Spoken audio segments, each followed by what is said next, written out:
Hidup tidak pernah benar-benar pasti. Apapun yang kita rencanakan, dunia selalu punya cara sendiri untuk berubah. Disinilah stoicisme hadir, bukan untuk menjanjikan hidup tanpa masalah, melainkan untuk mengajarkan satu hal penting, yaitu ketenangan tidak datang dari mengendalikan dunia, tetapi dari mengendalikan pikiran kita sendiri. Para filsuf stoik percaya bahwa hidup terbagi menjadi dua hal, yaitu berupa yang bisa kita kendalikan dan yang tidak. Pendapat orang lain, masa lalu, cuaca, nasib, dan kematian, semuanya berada di luar kendali kita. Namun pikiran, sikap, dan tindakan kita, itulah wilayah kekuasaan sejati kita. Ketika kita memaksakan diri mengendalikan hal yang tidak bisa dikendalikan, kita menciptakan penderitaan. Kecemasan, kemarahan, dan kekecewaan muncul bukan karena peristiwa itu sendiri, tetapi karena cara kita menafsirkannya. Stoicisme mengajarkan untuk berhenti melawan kenyataan, bukan menyerah, melainkan menerima apa yang terjadi dengan jernih dan sadar. Karena penerimaan adalah awal dari kekuatan. Saat hidup berjalan tidak sesuai harapan, orang stoik tidak bertanya, "Kenapa ini terjadi padaku?" Melainkan, bagaimana aku harus bersikap terhadap ini. Ketidakpastian akan selalu ada, namun pikiran yang terlatih tidak mudah goyah. Dengan stoicisme kita belajar untuk tenang di tengah badai, tetap rasional saat emosi memuncak, dan tetap berjalan meski arah hidup terasa kabur. Karena pada akhirnya, kedamaian sejati bukanlah hasil dari dunia yang sempurna, melainkan dari pikiran yang terkendali. Menguasai pikiran bukan berarti menekan emosi hingga hilang, melainkan mengenalinya tanpa harus menjadi budaknya. Setiap emosi muncul membawa pesan, tetapi tidak semuanya layak diberi kendali. Ketika kemarahan datang, stoicisme tidak menyuruh kita berpura-pura tenang, tetapi mengajak kita berhenti sejenak dan bertanya apakah reaksi itu benar-benar membantu atau justru memperkeruh keadaan. Dalam jeda singkat itulah kebebasan lahir, karena kita tidak lagi bereaksi secara otomatis, melainkan bertindak dengan kesadaran. Banyak orang mengira ketenangan adalah hasil dari hidup yang berjalan mulus, padahal ketenangan sejati seringkali justru ditempa di tengah kesulitan. Stoicisme melihat rintangan sebagai latihan. Setiap masalah bukan musuh, melainkan guru yang menguji karakter. Tanpa kesulitan, kebijaksanaan hanya akan menjadi konsep kosong. Dengan kesulitan, ia berubah menjadi kekuatan nyata yang tertanam dalam diri. Ketika masa depan terasa mengancam, pikiran sering berlari terlalu jauh. Kita membayangkan kemungkinan terburuk, menciptakan penderitaan yang bahkan belum tentu terjadi. Stoicisme menarik kita kembali ke saat ini, ke satu-satunya waktu yang benar-benar kita miliki. Di momen sekarang, kita masih bisa memilih sikap. Kita masih bisa bertindak dengan kebijakan. Kita masih bisa bernafas dengan sadar. Kebijakan, bagi stoicisme, adalah inti dari kehidupan yang baik. Bukan kekayaan, bukan popularitas, bukan pengakuan. Kebijakan berarti hidup selaras dengan akal, kejujuran, keberanian, pengendalian diri, dan keadilan. Ketika nilai-nilai ini menjadi kompas, ketidakpastian tidak lagi terasa menakutkan, karena arah hidup tidak ditentukan oleh keadaan, melainkan oleh prinsip. Ada ketenangan khusus yang muncul ketika seseorang berhenti berharap dunia berlaku adil sesuai keinginannya. Dunia tidak berhutang apapun pada kita. Kesadaran ini bukan membuat hidup menjadi dingin, tetapi justru membebaskan. Kita berhenti kecewa karena ekspektasi yang berlebihan, dan mulai menghargai apa yang ada tanpa tuntutan berlebih. Stoicisme juga mengingatkan bahwa waktu kita terbatas, bukan untuk menakuti, melainkan untuk mempertajam fokus. Ketika kita menyadari kefanaan, hal-hal sepele kehilangan kekuatannya. Ego melemah, dendam terasa tidak penting. Yang tersisa hanyalah pertanyaan sederhana. Apakah hari ini aku hidup dengan baik? Dalam hubungan dengan orang lain, stoicisme mengajarkan empati yang realistis. Kita memahami bahwa setiap orang bertindak berdasarkan pemahaman dan luka mereka sendiri. Ketika seseorang menyakiti, itu seringkali bukan karena niat jahat, tetapi karena ketidaktahuan. Pemahaman ini tidak membenarkan perilaku buruk, namun mencegah kita tenggelam dalam kebencian yang merusak diri sendiri. Menguasai pikiran juga berarti menyadari batas energi mental. Tidak semua pertempuran layak diperjuangkan. Tidak semua pendapat perlu dibalas. Ketika kita memilih diam dengan sadar, itu bukan kelemahan, melainkan bentuk tertinggi dari kendali diri. Dalam kediaman, pikiran menjadi jernih, dan keputusan menjadi lebih tajam. Stoicisme tidak mengajarkan kehidupan yang tanpa rasa, melainkan kehidupan yang seimbang. Kita boleh menikmati kebahagiaan, namun tidak bergantung padanya. Kita boleh merasakan kesedihan, namun tidak tenggelam di dalamnya. Segala sesuatu diperlakukan sebagai tamu sementara, bukan pemilik rumah. Ketika kegagalan datang, stoicisme tidak memandangnya sebagai akhir. Ia adalah umpan balik dari realitas, bukan untuk disesali, melainkan dipelajari. Dengan sudut pandang ini, harga diri tidak runtuh hanya karena hasil yang tidak sesuai harapan. Nilai diri tidak diukur dari kemenangan, tetapi dari cara kita bangkit. Dalam kesendirian, stoicisme menemukan kekuatan. Kesendirian bukan kekosongan, melainkan ruang untuk berdialog dengan diri sendiri. Di sanalah pikiran dilatih, nilai diperiksa, dan niat diperjelas. Orang yang nyaman dengan kesendirian tidak mudah terguncang oleh penolakan atau kesepian, karena sumber ketenangannya berasal dari dalam. Menghadapi penderitaan, stoicisme mengajak kita untuk membedakan rasa sakit fisik dan penderitaan mental. Rasa sakit mungkin tidak terhindarkan, tetapi penderitaan seringkali lahir dari penilaian kita sendiri. Dengan mengubah cara memandang, beban mental dapat berkurang, meski keadaan belum berubah. Hidup yang stoik bukanlah hidup tanpa ambisi, melainkan ambisi yang bijaksana. Kita berusaha sebaik mungkin, namun menerima apapun hasilnya dengan lapang dada. Usaha adalah tanggung jawab kita. Hasil bukan sepenuhnya milik kita. Ketika pemahaman ini tertanam, kecemasan berkurang dan fokus meningkat. Setiap hari adalah kesempatan untuk melatih pikiran, bukan dengan teori yang rumit, tetapi dengan pilihan sederhana. Bagaimana kita merespons kritik? Bagaimana kita menghadapi keterlambatan? Bagaimana kita memperlakukan orang yang tidak sependapat? Dalam hal-hal kecil itulah karakter dibentuk. Stoicisme mengajarkan bahwa kedamaian tidak perlu dicari jauh-jauh. Ia muncul ketika pikiran berhenti melawan realitas dan mulai bekerja sama dengannya. Ketika kita selaras dengan apa yang ada, bukan terjebak pada apa yang seharusnya, hidup terasa lebih ringan, meski tantangan tetap ada. Pada akhirnya, menguasai pikiran di tengah ketidakpastian bukan tentang menjadi kebal terhadap rasa sakit, tetapi menjadi cukup kuat untuk menghadapinya tanpa kehilangan jati diri. Dunia akan terus berubah, rencana akan sering gagal, dan masa depan akan selalu samar. Namun selama pikiranmu tetap jernih, sikapmu tetap lurus, dan nilai tetap dijaga, kamu tidak akan pernah benar-benar tersesat. Dan disitulah stoicisme menemukan maknanya yang paling dalam. Bukan sebagai pelarian dari kehidupan, tetapi sebagai cara untuk menjalaninya dengan penuh kesadaran, keteguhan, dan ketenangan yang tidak mudah dirampas oleh keadaan. Di dunia yang terus berubah, satu hal yang pasti adalah ketidakpastian itu sendiri. Kita bangun pagi dengan rencana, lalu realitas datang menguji segalanya. Rencana runtuh, harapan melenceng, dan pikiran mulai dipenuhi pertanyaan yang tidak selalu punya jawaban. Di saat seperti inilah, pikiran menjadi medan pertempuran paling menentukan. Bukan karena dunia terlalu kejam, tetapi karena kita sering menyerahkan kendali pikiran kita pada hal yang tidak bisa kita kuasai. Ketidakpastian bukan musuh. Ia hanya cermin yang menunjukkan seberapa kuat kendali kita atas diri sendiri. Banyak orang hancur bukan karena masalahnya besar, melainkan karena pikirannya dibiarkan liar, berlari ke masa depan yang belum tentu terjadi, atau terjebak di masa lalu yang tak bisa diubah. Pikiran yang tidak dikendalikan akan menciptakan ketakutan, kecemasan, dan penderitaan bahkan sebelum sesuatu benar-benar terjadi. Menguasai pikiran bukan berarti menghapus rasa takut atau cemas. Itu mustahil. Menguasai pikiran berarti menyadari bahwa rasa takut hanyalah sinyal, bukan perintah. Ia hadir untuk dipahami, bukan diikuti secara membuta-buta. Saat ketidakpastian datang, pikiran kita sering bertanya, bagaimana jika gagal? Bagaimana jika semuanya salah?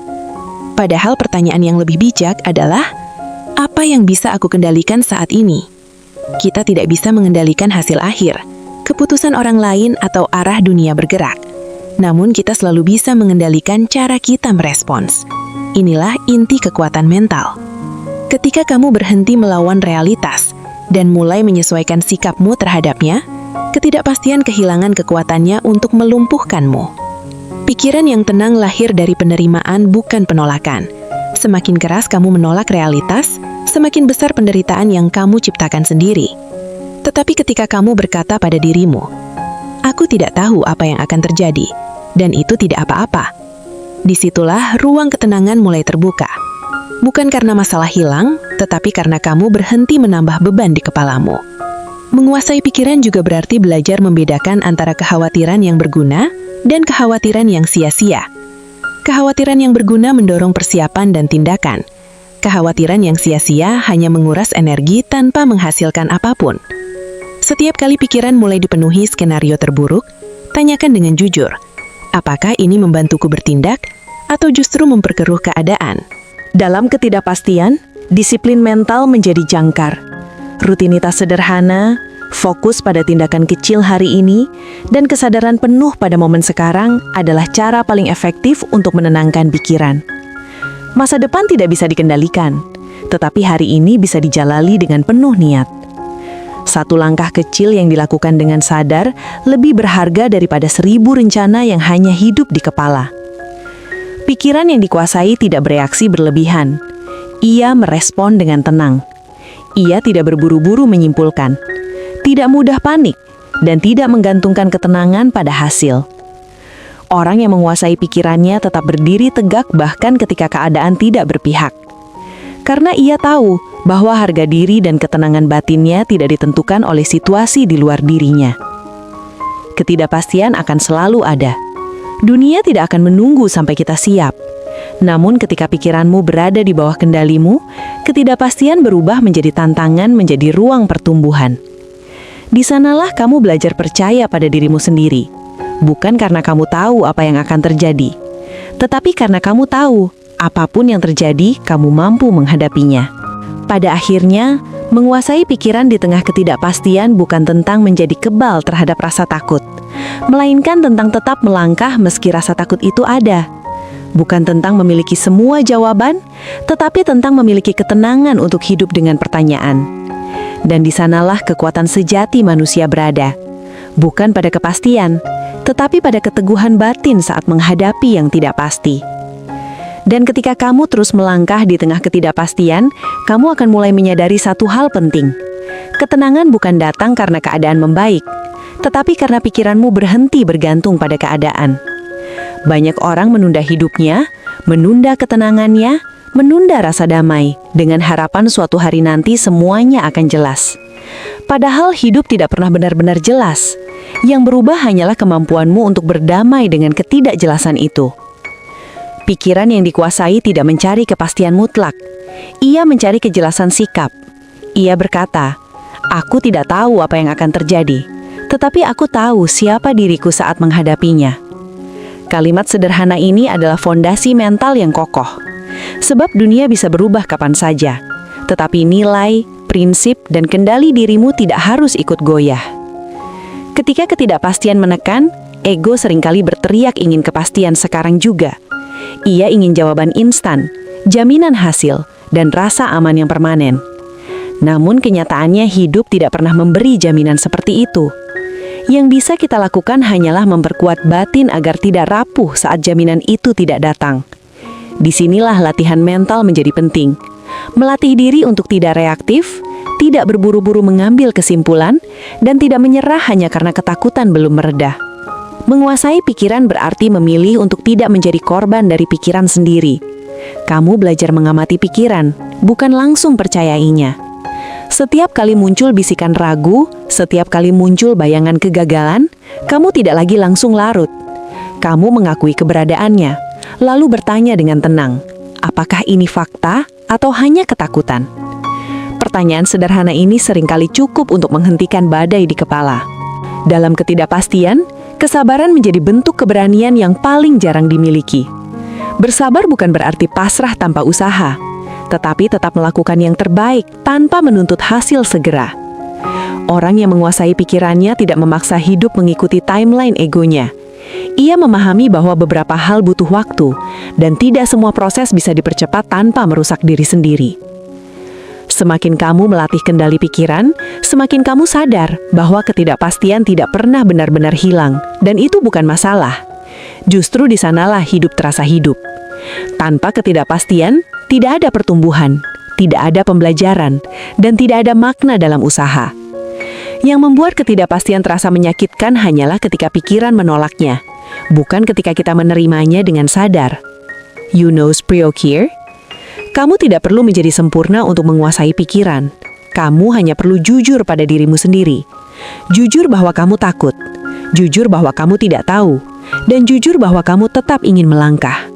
Dari kejujuran itulah ketenangan lahir, karena kamu berhenti berpura-pura kuat dan mulai benar-benar menjadi kuat. Dan suatu hari nanti ketika kamu menoleh ke belakang, kamu akan menyadari bahwa masa-masa paling membingungkan dalam hidupmu justru membentuk ketahanan mentalmu.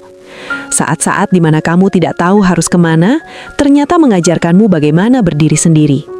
Saat-saat di mana kamu ragu, ternyata melatihmu untuk tetap bergerak meski gemetar. Menguasai pikiran di tengah ketidakpastian bukan tujuan akhir, melainkan perjalanan yang terus berulang. Setiap hari kamu akan diuji. Setiap hari pikiranmu akan ditarik ke berbagai arah. Namun selama kamu ingat bahwa kendali terbesar selalu ada di dalam dirimu, bukan di luar sana, kamu tidak akan pernah benar-benar tersesat. Karena pada akhirnya ketidakpastian mungkin akan selalu menyertai hidupmu.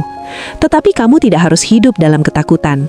Selama pikiranmu berada di bawah kendalimu, kamu akan selalu memiliki satu hal yang paling berharga, yaitu kemampuan untuk tetap tenang, tetap sadar, dan tetap melangkah apapun yang terjadi. Tetap melangkah di tengah ketidakpastian membutuhkan keberanian yang sunyi. Bukan keberanian yang berteriak haras, bukan yang ingin diakui, tetapi keberanian untuk bangun setiap hari dan tetap memilih bersikap tenang meski pikiran belum sepenuhnya yakin. Keberanian semacam ini tidak terlihat dari luar, namun justru inilah bentuk kekuatan paling murni yang dimiliki manusia. Seringkali kita mengira bahwa orang yang kuat adalah mereka yang tidak pernah ragu. Padahal kenyataannya orang yang paling kuat adalah mereka yang tetap bergerak meski ragu itu ada. Mereka tidak menunggu rasa percaya diri muncul terlebih dahulu. Mereka memahami bahwa percaya diri seringkali lahir setelah tindakan, bukan sebelumnya. Dengan menguasai pikiran, kamu berhenti menunggu kondisi ideal dan mulai bertindak dari kondisi yang ada. Ketidakpastian juga mengajarkan kita untuk melepaskan ilusi kontrol. Banyak penderitaan muncul karena kita ingin mengendalikan segalanya. Hasil, waktu, dan penilaian orang lain. Padahal semakin kuat genggaman itu, semakin cepat energi kita habis. Saat kamu belajar melepas, bukan menyerah, tetapi menerima batas kendali, pikiranmu menjadi lebih ringan. Di sanalah ruang kebebasan batin muncul. Pikiran yang tenang mampu melihat peluang di balik ketidakjelasan. Di saat orang lain sibuk mengeluh, kamu mulai bertanya, apa yang bisa kupelajari dari situasi ini? Pertanyaan ini mengubah ketidakpastian dari tantangan menjadi guru. Tidak semua pelajaran datang dengan nyaman, tetapi hampir semua pertumbuhan lahir dari situasi yang tidak pasti. Menguasai pikiran berarti berani hidup di saat ini, bukan terjebak di masa depan imajiner. Masa depan seringkali terasa menakutkan, bukan karena ia benar-benar buruk, tetapi karena pikiran kita mengisinya dengan asumsi yang belum tentu terjadi. Saat kamu kembali ke nafasmu, ke langkahmu hari ini, ke hal kecil yang sedang kamu kerjakan, kecemasan kehilangan pijakannya. Dalam perjalanan ini kamu akan jatuh berkali-kali.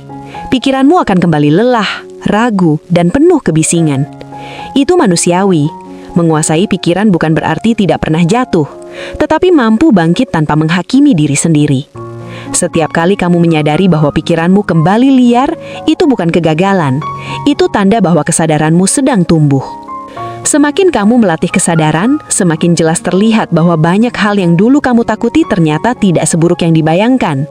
Dan bahkan jika hal terburuk terjadi, kamu tetap bertahan. Kesadaran inilah yang perlahan membangun kepercayaan terdalam pada diri sendiri. Kepercayaan bahwa kamu mampu menghadapi apapun, meski tanpa kepastian. Menguasai pikiran juga berarti memilih untuk tidak hidup dari validasi luar. Di tengah ketidakpastian, pendapat orang lain bisa berubah sewaktu-waktu. Jika ketenanganmu bergantung pada penilaian mereka, maka pikiranmu akan selalu gelisah. Tetapi ketika kamu berpegang pada nilai dan prinsipmu sendiri, kamu tetap stabil meski dunia berisik. Pada titik tertentu, kamu akan berhenti bertanya kapan semuanya akan pasti. Kamu mulai bertanya bagaimana caramu tetap utuh di tengah ketidakpastian. Pergeseran pertanyaan ini mengubah segalanya, karena hidup bukan soal menunggu badai reda, melainkan belajar berdiri tegak di tengah hujan. Dan mungkin di sanalah makna terdalam dari menguasai pikiran, bukan untuk menghindari ketidakpastian, tetapi untuk hidup sepenuhnya di dalamnya tanpa kehilangan dirimu sendiri. Kamu tetap bernafas, tetap berpikir jernih, dan tetap melangkah dengan niat yang tenang. Selama kamu masih bisa memilih sikapmu, ketidakpastian tidak pernah benar-benar berkuasa atas kamu. Ia hanya latar belakang, sedangkan pemeran utamanya adalah dirimu sendiri dengan pikiran yang semakin sadar, semakin kuat, dan semakin bebas.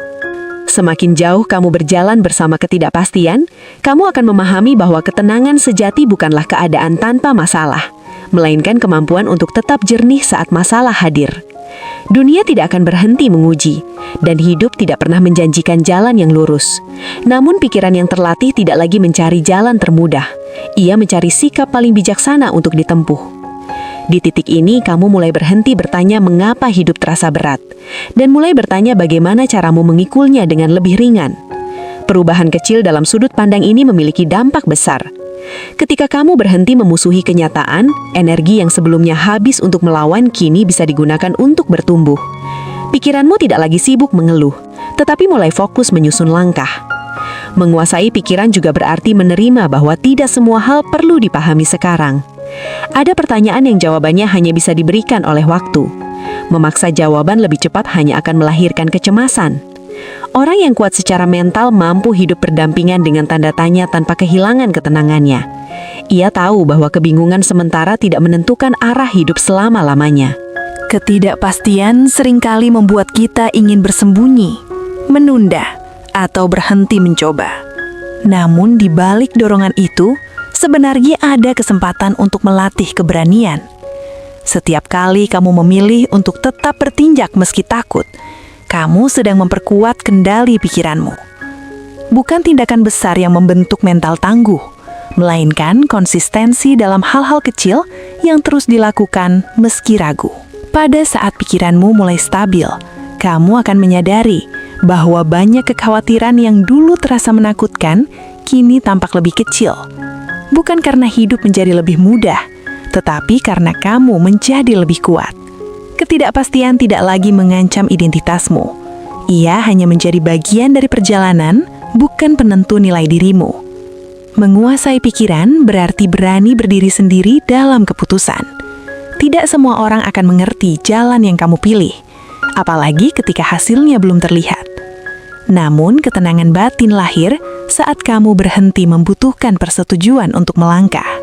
Kamu tahu alasanmu, kamu tahu niatmu, dan itu sudah cukup untuk terus berjalan. Di tengah dunia yang bergerak cepat, kemampuan untuk melambat secara mental adalah keunggulan yang langka. Saat pikiranmu tidak terburu-buru, kamu melihat lebih jernih, memilih lebih tepat, dan bereaksi lebih tenang. Ketidakpastian seringkali menghancurkan mereka yang tergesa-gesa, tetapi memperkuat mereka yang sabar. Dan suatu hari, kamu akan menyadari bahwa ketidakpastian yang dulu kamu takuti justru membentuk karakter paling kokoh dalam dirimu. Ia mengajarkan ketahanan, kerendahan hati, dan kepercayaan pada proses. Kamu tidak lagi meminta hidup mencari pasti. Kamu hanya meminta dirimu cukup kuat untuk menjalaninya. Menguasai pikiran di tengah ketidakpastian pada akhirnya bukan soal mengendalikan hidup, tetapi mengendalikan cara hidup. Kamu hidup dengan penuh kesadaran, tidak terombang-ambing oleh ketakutan, dan tidak terseret oleh harapan berlebihan. Kamu berdiri di tengah perubahan dengan sikap yang tenang dan pikiran yang jernih. Selama kamu masih bisa kembali pada dirimu sendiri, selama kamu masih bisa bernafas dan memilih sikap dengan sadar, kamu tidak pernah kehilangan arah. Ketidakpastian boleh tetap ada, tetapi kamu tidak lagi tersesat di dalamnya. Kamu berjalan bersamanya, tenang, sadar, dan utuh. Pada fase ini, kamu mulai memahami bahwa menguasai pikiran bukanlah tentang menghilangkan kegelisahan selamanya, melainkan tentang tidak lagi dikuasai olehnya. Pikiran boleh lelah, hati boleh ragu, tetapi kesadaranmu tetap memegang kemudi. Kamu tidak lagi bereaksi impulsif terhadap setiap ketakutan yang muncul, karena kamu tahu tidak semua yang terasa mendesak benar-benar penting. Ketidakpastian mengajarkanmu satu pelajaran berharga, bahwa hidup tidak perlu selalu dipahami untuk bisa dijalani dengan baik. Banyak orang terjebak dalam keinginan untuk memahami segalanya sebelum bergerak. Padahal, hidup justru menuntut keberanian untuk bergerak, meski pemahaman belum lengkap. Pikiran yang matang mampu berjalan berdampingan dengan ketidaktahuan tanpa kehilangan arah. Semakin kamu menguasai pikiran, semakin kamu sadar bahwa keheningan batin adalah kekuatan. Di saat dunia penuh opini, prediksi, dan kebisingan, kemampuan untuk diam secara mental menjadi perlindungan yang tak ternilai. Kamu tidak perlu menanggapi semuanya, tidak perlu membuktikan apapun pada siapapun. Ketika pikiranmu tenang, keputusanmu menjadi lebih jujur dan langkahmu lebih mantap. Ketidakpastian juga melatihmu untuk tidak melekat secara berlebihan pada hasil. Kamu belajar menikmati proses tanpa menjadikannya taruhan harga diri. Jika berhasil, kamu bersyukur. Jika gagal, kamu belajar. Sikap ini membuat pikiranmu lentur, tidak mudah patah oleh perubahan. Hidup mungkin mengguncang, tetapi batinmu tidak runtuh. Di titik tertentu, kamu berhenti melihat ketidakpastian sebagai sesuatu yang harus ditaklukkan. Kamu mulai melihatnya sebagai ruang di mana kemungkinan hidup. Tanpa ketidakpastian, tidak ada keberanian, tidak ada harapan, dan tidak ada pertumbuhan. Pikiran yang dikuasai mampu melihat bahwa justru karena masa depan tidak pasti, setiap langkah hari ini memiliki makna. Kamu juga mulai memahami bahwa menguasai pikiran adalah latihan seumur hidup. Tidak ada garis akhir, tidak ada momen di mana semuanya selesai. Akan selalu ada hari-hari di mana pikiran terasa berat dan arah terasa kabur. Namun perbedaannya kini jelas. Kamu tidak lagi panik saat itu terjadi. Kamu tahu ini hanya fase, bukan akhir.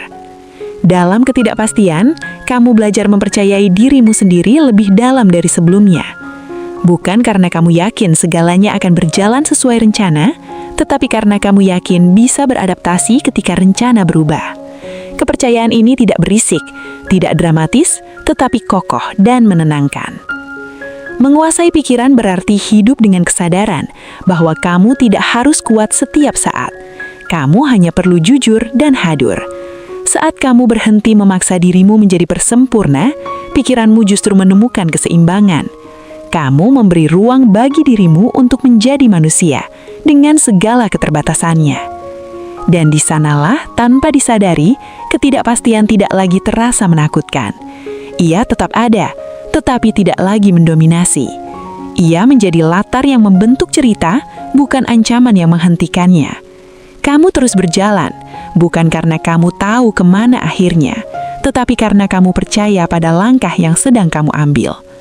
Selama pikiranmu tetap sadar, selama kamu masih bisa kembali pada dirimu sendiri, kamu akan selalu menemukan jalan, bahkan ketika jalannya belum terlihat. Biarkan dunia berubah, biarkan masa depan tetap tidak jelas. Kamu tidak perlu melawan semuanya. Cukup kuasai pikiranmu, jaga kesadaranmu, dan terus melangkah dengan tenang. Karena ketika pikiranmu berada di bawah kendalimu, tidak ada ketidakpastian yang mampu menghancurkanmu. Dan jika hari ini kamu masih ragu, masih takut, masih merasa tidak siap, itu tidak apa-apa. Teruslah berjalan. Ketenangan bukan tujuan akhir. Ia adalah perjalanan yang tumbuh seiring langkahmu. Selama kamu tidak menyerahkan kendali pikiranmu, kamu akan selalu menemukan jalan, bahkan di tengah ketidakpastian.